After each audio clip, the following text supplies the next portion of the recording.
তুই আমার সন্তানকে রাস্তা থেকে বের করে দিয়েছিস, বাড়ি থেকে। আমার সন্তান রাস্তায় বসে মুচিগিরি করতেছিল, মানুষের কাছে হাত পাততেছিল। আমি একটা প্রবাসী রেমিটেন্স যোদ্ধা, এই দেশের জন্য আমি রেমিটেন্স নিয়ে আসি। আমি প্রবাসী, আমি লক্ষ লক্ষ টাকা ইনকাম করি, আমি রক্ত বেচে খাই, আর আমার সন্তান কিনে রাস্তায় বসে মুচিগিরি করে, মানুষের পা ধরে। তুই করছিস সেটা। শাশুড়ি মা, খারাপ লাগলো বিষয়টা?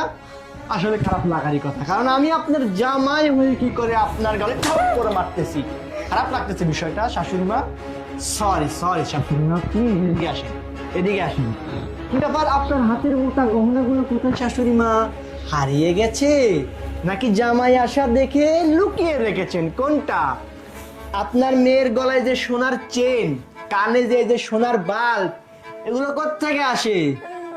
আপনার কি কোনো সন্তান বিদেশে থাকে? থাকে না।